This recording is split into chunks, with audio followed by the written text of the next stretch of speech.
Hello, ഏതോ ജന്മകൽപ്പനയിലെ എല്ലാ പ്രിയപ്പെട്ട പ്രേക്ഷകർക്കും മെട്രോ സ്റ്റാറിലേക്ക് സ്വാഗതം. അങ്ങനെ നമ്മുടെ ഏതോ ജന്മകൽപ്പനയിലെ ഹോളി ആഘോഷത്തിനുള്ള ഒരു തയ്യാറെടുപ്പിലാണ് എല്ലാവരും.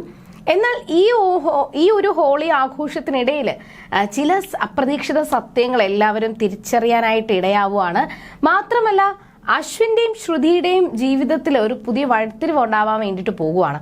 അവര് പരസ്പരം രണ്ടുപേരും അങ്ങോട്ടും ഇങ്ങോട്ടും തെറ്റിദ്ധരിച്ചു, പരസ്പരം അറിയത്തില്ല ശ്രുതിയുടെ ഭാഗത്ത് എന്ത് തെറ്റാണ്, അല്ലെങ്കിൽ ശ്രുതി എന്തുകൊണ്ട് ഇങ്ങനെ ചെയ്യുന്നു എന്നൊന്നും അശ്വിന് അറിയത്തില്ല. സത്യാവസ്ഥ തിരിച്ചറിഞ്ഞു കഴിഞ്ഞാൽ ഈ പ്രശ്നങ്ങൾ സോൾവ് ആക്കാവുന്നതേ ഉള്ളൂ. എന്നാൽ ആ സത്യങ്ങൾ പുറത്താകാൻ പോകുന്ന ദിവസമാണ് ഈ ഹോളി എന്ന് പറയുന്നത്. അപ്പൊ ഇനി എന്തൊക്കെയായിരിക്കും അവരുടെ ജീവിതത്തിൽ സംഭവിക്കുക? അത് മാത്രമല്ല, ഈ ഹോളി കഴിയുമ്പോൾ ശ്യാം അകത്താകുമോ അതോ പുറത്തേക്ക് പോകുമോ എന്നൊക്കെ നമുക്ക് നോക്കാം. അതിനു മുൻപ് ആദ്യമായിട്ടാണ് ഈ ചാനൽ കാണുന്നതെങ്കിൽ തീർച്ചയായിട്ടും സബ്സ്ക്രൈബ് ചെയ്യുക. അപ്പോൾ ഞങ്ങളിടുന്ന പുതിയ സീരിയൽ റിവ്യൂ വീഡിയോസ് എല്ലാം നിങ്ങൾക്ക് ലഭിക്കുന്നതായിരിക്കും. അങ്ങനെ ഒരുപാട് പ്രശ്നങ്ങളിലൂടെയാണ് ശ്രുതി കടന്നുപോയി ഇപ്പൊ ഇതുവരെ എത്തിയത്. എന്തായാലും ഈ ഒരു ഹോളി അത്രത്തോളം അടിച്ചു പൊളിക്കാനായിട്ട് ശ്രുതി തീരുമാനിച്ചു. അശ്വിന്റെ കയ്യിൽ നിന്ന് കുറച്ച് പൈസ കടമേടിക്കുന്നുണ്ട്. ഒരു പേപ്പറൊക്കെ എഴുതി, സമ്മതപത്രമൊക്കെ എഴുതിയതിനു ശേഷമാണ് കടമേടിക്കുന്നത്. അവസാനം അശ്വിൻ പൈസ കൊടുത്തു. എണ്ണി തിട്ടപ്പെടുത്തി ശ്രുതി പോകുന്ന സമയത്ത് അശ്വിൻ ശ്രുതിയെ വിളിച്ചു ചോദിച്ചു, നീ ഈ പൈസ തരാൻ അല്ലെങ്കിൽ തരാം എന്നൊക്കെ പറഞ്ഞ് കോൺട്രാക്ട് എഴുതി, പക്ഷെ എന്ന് തരും എന്ന് കോൺട്രാക്റ്റിൽ ഇല്ലല്ലോ. എന്നാൽ ഞാൻ ഉടൻ തന്നെ തന്നിരിക്കും. ഞാൻ ഈ വീട്ടിൽ നിന്നും പോകുന്നതിന് മുന്നേ തന്നെ നിങ്ങളുടെ പൈസയും എല്ലാം ഞാൻ തന്നു തീർത്തിരിക്കും. നിങ്ങളുടെ കടം തീർത്തിട്ടേ ഞാൻ പോകത്തുള്ളൂ എന്നാണ് ശ്രുതി മറുപടി പറഞ്ഞിട്ട് പോയത്. എന്നാൽ ശ്രുതിയുടെ ആ ഒരു പെരുമാറ്റത്തിലും പിന്നെ എപ്പോഴും ഇവിടെ തുള്ളിച്ചാടി നടക്കുന്ന ആ ഒരു സ്വഭാവമൊക്കെ കണ്ടപ്പോൾ അശ്വിന് ചിരി വന്നു. അശ്വിൻ തന്നെ മനസ്സിൽ വിചാരിക്കുവാണ്, ഇവള് കുറച്ച് ചില സമയത്ത് ഇവളുടെ പെരുമാറ്റം കാണുമ്പോൾ ചിരി വരും, ചില സമയത്ത് ഒരു കുട്ടിക്കളി പോലെ തോന്നും. പക്ഷെ ചില സമയത്ത് അവൾ പറയുന്ന ഓരോ കാര്യങ്ങളും അത്രത്തോളം എന്തെങ്കിലും ഒരു കാര്യമുണ്ട്, അല്ലെങ്കിൽ അതിലെന്തെങ്കിലും അർത്ഥമുണ്ട് എന്ന് മനസ്സിലാക്കും എന്നൊക്കെ അശ്വിൻ വിചാരിച്ചു. അങ്ങനെ ശ്രുതി താഴെ വന്ന് ആ ഒരു ആഘോഷത്തിനുള്ള ഒരു തയ്യാറെടുപ്പിലാണ്. ഇനി എന്തായാലും മണിക്കൂറുകൾ മാത്രമേ ഉള്ളൂ. അപ്പോൾ ആ ഒരു ആഘോഷത്തിന് വേണ്ടിയിട്ടുള്ള ഒരു തയ്യാറെടുപ്പിലാണ്. എന്നാൽ ശ്യാമിന്റെ മനസ്സിൽ താൻ തന്നെ ശ്രുതിയുടെ മുഖത്ത് ആദ്യമായിട്ട് ആ ഒരു പൊട്ടിടും, ഹോളി പൊട്ട്, ഹോളി കളറ് ശ്രുതിയുടെ മുഖത്ത് താൻ തന്നെ ആദ്യം ഇത് അണിഞ്ഞു കൊടുക്കും എന്നാണ് ശ്യാമിന്റെ വാശി. അങ്ങനെ പക്ഷേ ശ്രുതിയുടെ മനസ്സിലൊരു സംശയമുണ്ട്.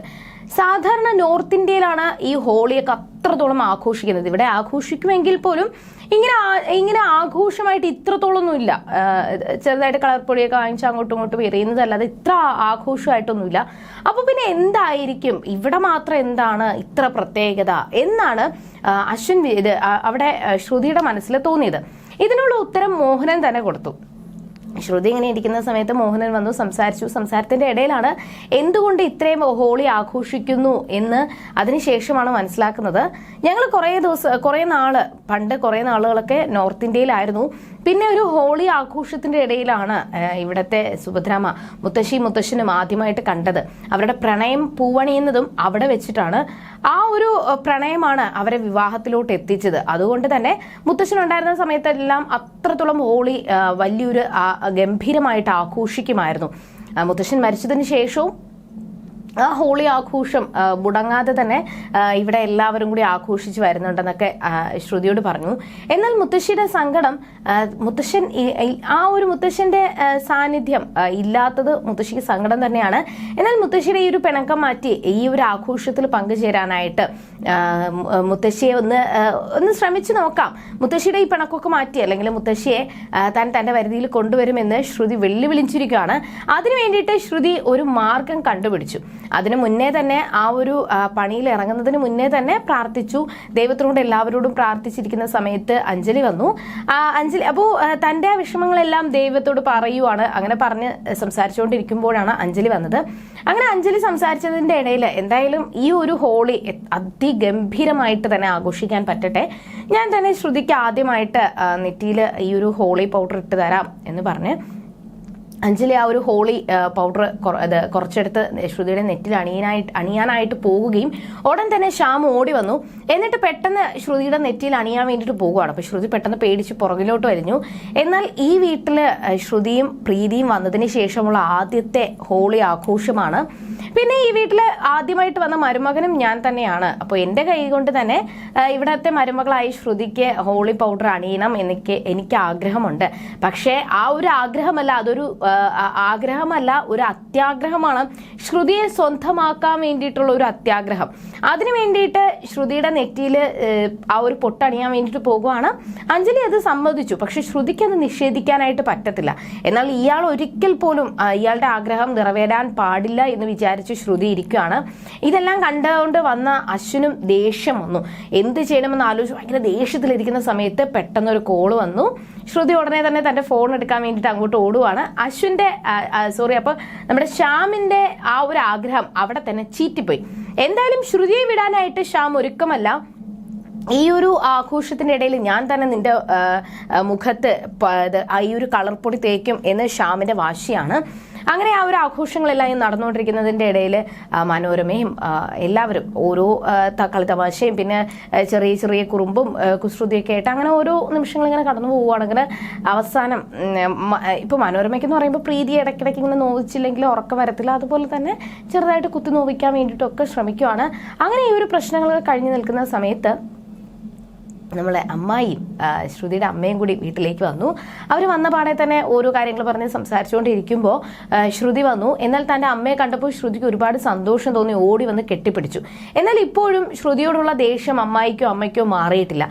അതിൻ്റെ ആ ഒരു ദേഷ്യം ഇപ്പോഴും മനസ്സിലുണ്ടെന്ന് അവരത് പ്രകടമാക്കുകയും ചെയ്തു. എന്നാൽ അഞ്ജലി പറഞ്ഞ ഒരു കാര്യമുണ്ട്.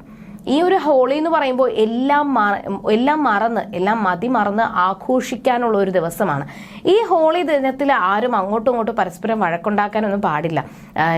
അതുകൊണ്ട് ദയവേത് നിങ്ങൾ അങ്ങോട്ടും ഇങ്ങോട്ടും നിങ്ങളുടെ മനസ്സിലുള്ള ദേഷ്യം മനസ്സിൽ ഒതുക്കി വെച്ചിട്ട് പുറമേ സന്തോഷം കാണിക്കൂ, ഇന്നത്തെ ദിവസമെങ്കിലും സന്തോഷം കാണിക്കൂ എന്നൊക്കെ പറഞ്ഞെങ്കിൽ പോലും അഞ്ജലിയുടെ വാക്കുകൾ കേൾക്കാനായിട്ട് അവിടെ അമ്മായിയോ അല്ലെങ്കിൽ പ്രമീളയോ തയ്യാറായില്ല. ഇതൊക്കെ കണ്ടപ്പോൾ മുത്തശ്ശിക്ക് ഒരുപാട് സങ്കടം തോന്നി. മുത്തശ്ശി ദേഷ്യത്തോടെ അകത്തോട്ട് കയറി പോവുകയാണ്. പിന്നെ മോഹനനും മനോരമയും പോയി. എന്നാൽ അഞ്ജലിയും പ്രീതിയും ഒക്കെ പറഞ്ഞു ശ്രുതിയോടുള്ള ദേഷ്യം മാറ്റിവെക്കുക, ഇന്നൊരു നല്ല ദിവസമല്ലേ. അങ്ങനെ പ്രമീള ശ്രുതിക്ക് ആദ്യമായിട്ട് ഹോളി പൊട്ട് നെറ്റിയിൽ അണിഞ്ഞു കൊടുത്തു. എന്നിട്ട് ശ്രുതിയും തിരിച്ചണിഞ്ഞു കൊടുത്തു. സന്തോഷത്തോടു കൂടി തന്റെ അമ്മയെ കെട്ടിപ്പിടിച്ചു. അമ്മായിയെ കെട്ടിപ്പിടിച്ച് അമ്മായിക്കും പൊട്ടണിഞ്ഞു കൊടുത്തു. അങ്ങനെ ആ ഒരു നിമിഷമെല്ലാം ആഘോഷമാക്കി മാറ്റുമ്പോഴും ഇതിന്റെ ഇടയിൽ ഈ ഒരു സന്തോഷ നിമിഷം കുത്തിത്തിരിപ്പാക്കി മാറ്റാനായിട്ട് പ്രശ്നങ്ങൾ കൊണ്ട് വിതയ്ക്കാൻ വേണ്ടിയിട്ട് മനോരമ ശ്രമിക്കുവാണ്. അങ്ങനെ കുറച്ച് കഴിഞ്ഞപ്പോൾ മനോരമ തന്നെ നമ്മുടെ NK വിളിച്ച് മാറി നിന്നിട്ട് പറയുവാണ്, ഇവിടെ എന്തൊക്കെയോ ഗൂഢാലോചനകൾ നടക്കുന്നുണ്ട്, ഇവിടെ എന്തൊക്കെയോ കാര്യങ്ങൾ പുതുമയായിട്ട് നടക്കാൻ പോകുവാണെന്ന് മനോരമ പറയുകയും സുഭദ്ര വന്നിട്ട് കാര്യങ്ങൾ തിരക്കുന്നതിൻ്റെ ഇടയിലുമാണ് സുഭദ്രക്കുട്ടി എന്ന് പറഞ്ഞുകൊണ്ട് ഒരു വിളി അവിടെ നിന്ന് ഇങ്ങനെ കേൾക്കുന്നത്. അപ്പോൾ എല്ലാവരും ആ ഭാഗത്തേക്ക്, ആ ഒരു ശബ്ദം കേട്ട ഭാഗത്തേക്ക് നോക്കി. മുത്തശ്ശന്റെ വേഷമണിഞ്ഞ് ശ്രുതി അവിടെ മുത്തശ്ശന്റെ മീശയൊക്കെ വെച്ച് സുന്ദരനെ മുത്തശ്ശനെ പോലെ തന്നെ അണിഞ്ഞൊരുങ്ങി മുത്തശ്ശിയുടെ അടുത്തേക്ക് വരുവാണ്. അത് കണ്ടപ്പോൾ എല്ലാവർക്കും അത്ഭുതം തോന്നി. വന്നതിന് ശേഷം മുത്തശ്ശിയെ സന്തോഷിപ്പിക്കാൻ വേണ്ടിയിട്ട് ഓരോ കാര്യങ്ങൾ ചെയ്യുവാണ്. എന്നാൽ ഇനി എന്തൊക്കെ സംഭവിക്കാം? മനോരമയുടെ മനസ്സിൽ ഇപ്പോൾ തന്നെ ശ്രുതിയുടെ കരണം പൊട്ടിച്ച് മുത്തശ്ശി ഒരു അടി കൊടുക്കും, അല്ലെങ്കിൽ ഈ ഒരു പ്രശ്നം വഷളാക്കും എന്നൊക്കെ മനോരമ മനസ്സിൽ കണക്ക് കൂട്ടിയിരിക്കുകയാണ്. എന്നാൽ മനോരമ വിചാരിച്ചതുപോലെ തന്നെ എല്ലാവരെയും സന്തോഷിപ്പിക്കാൻ വേണ്ടിയിട്ട്, മുത്തശ്ശിയെ സന്തോഷിപ്പിക്കാൻ വേണ്ടിയിട്ട് നോക്കിയ ശ്രുതിക്ക് അവസാനം വലിയൊരു പണി കിട്ടുമോ, അതോ ഈ ഒരു പ്രശ്നങ്ങളെല്ലാം അവസാനിച്ച് എല്ലാവരും സന്തോഷത്തോടെ ഈ ഒരു ഹോളി ആഘോഷിക്കുമോ? ഇനി ഇതിന്റെ ഇടയിൽ എന്തൊക്കെയായിരിക്കും സംഭവിക്കാൻ പോകുക എന്നൊക്കെ നമുക്ക് വരുന്ന എപ്പിസോഡുകളിൽ കണ്ടറിയാം. അതുവരെയും